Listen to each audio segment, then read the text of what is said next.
I saw her with my own eyes. Not on her phone, not in texts, not in some shady excuse. I saw her right there on the corner of Park Avenue and 8th Street, under that old, crooked street lamp that always flickers after 10. Saw her tilt her head back, her familiar blonde wave spilling over the shoulders of a stranger in a black jacket. Saw his hand slide under her light spring coat, the beige one I picked for her. Saw their lips lock in a kiss so passionate, so alive, unlike any kiss she'd given me in years. My heart just stopped. Then it slammed against my ribs like a trapped animal. My ears rang. I hit the brakes on instinct, almost causing a wreck. A sharp horn behind me snapped me back. I lurched forward, made an illegal U-turn across double lines, and pulled up to that same corner. Nothing. Just the flickering street lamp and a dumpster against the wall. No her, no him, no trace. Like the scene had materialized from thin air and vanished back into it. Delusion. Exhaustion. "The project's wrecking me," I muttered, gasping for air. My hands shook. I turned around and drove home. Fast, too fast. The apartment met me with silence and the warm smells of coffee, her perfume, old hardwood. I tossed my jacket aside and stepped into the bedroom. And froze.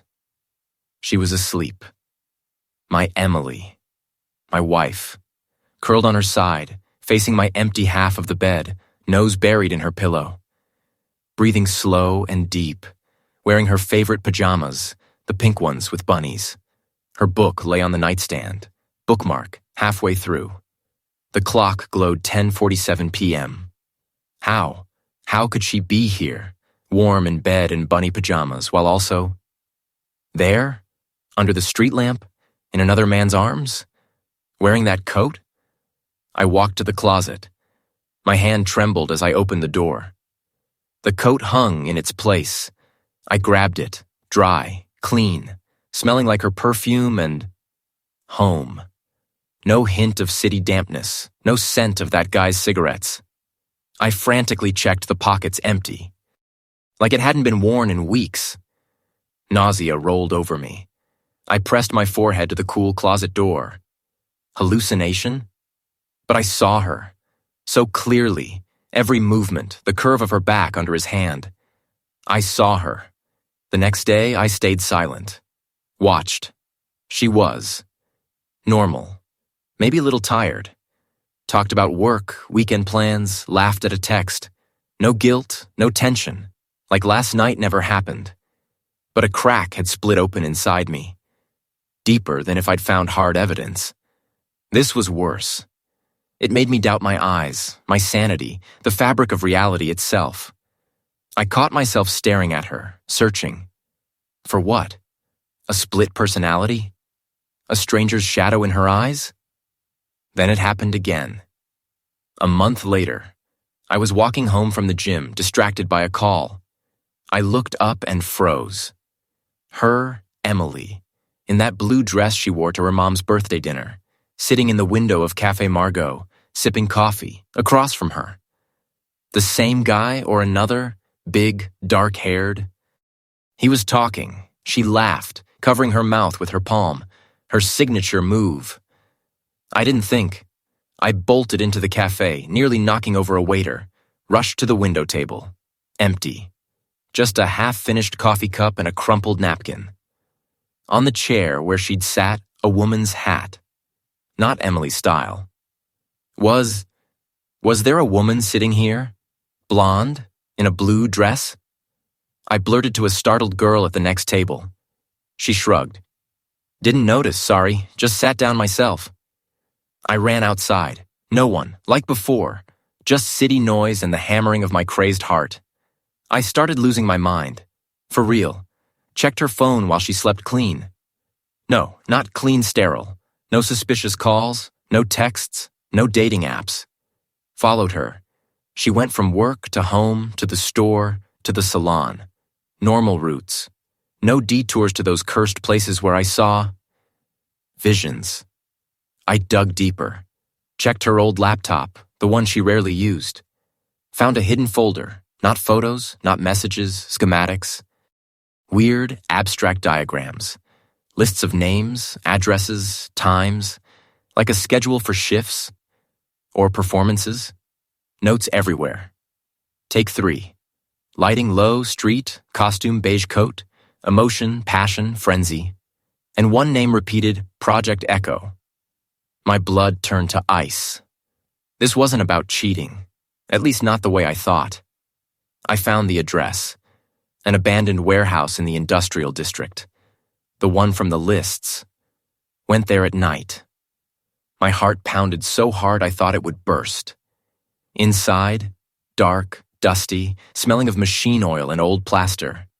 I turned on my phone's flashlight, and I saw them, or not them. Mannequins, 2 mannequins, a female one in an exact replica of Emily's coat, with a wig matching her hair color and cut.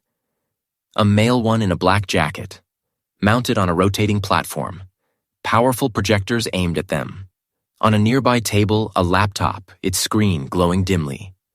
On it, software for advanced 3D animation and video mapping. Scattered printouts of storyboards. Our scenes. The one under the street lamp, the one in the cafe, and a journal. A thick, leather-bound notebook, Emily's handwriting. I opened it to the last entry, hands shaking. James saw Echo again today. His face. God, it was everything. Pure primal terror, confusion. He even approached the table at Margot's. Perfect. Exactly what I needed. Why? Because he's killing our love not with shouting, but with silence. Not with cruelty, but with routine. He loves the perfect Emily he built in his head. The real me with my cracks, my dark fantasies, my ache he doesn't see. I'm dissolving in his comfort. Echo is my infidelity, but not to him. I'm cheating on his boring, predictable world, cheating with myself, with the part of me he never wanted to know. Free, dangerous, alive. I'm projecting her where he can see, making him feel. Let it be horror, jealousy, madness as long as it's real, not his sleeping, convenient contentment. Every terrified glance, every tortured question from him is a drop of life injected into our dead marriage. It's me kissing a stranger under the street lamp. It's me laughing in the cafe. It's me living. While he watches a ghost, I finally feel real. I stood in the middle of that mad arsenal of illusions, clutching her journal. Air whistled from my lungs. Not rage, not pain. Something deeper. An icy, bottomless understanding. She didn't cheat on me with another man. She cheated on me with her own freedom, and made me the audience. Now I stood there in the dark, surrounded by mannequins and wires, realizing the real betrayal. The one that shattered us didn't happen on the street. It happened over years.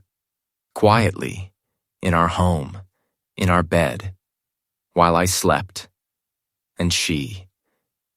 Engineered ghosts.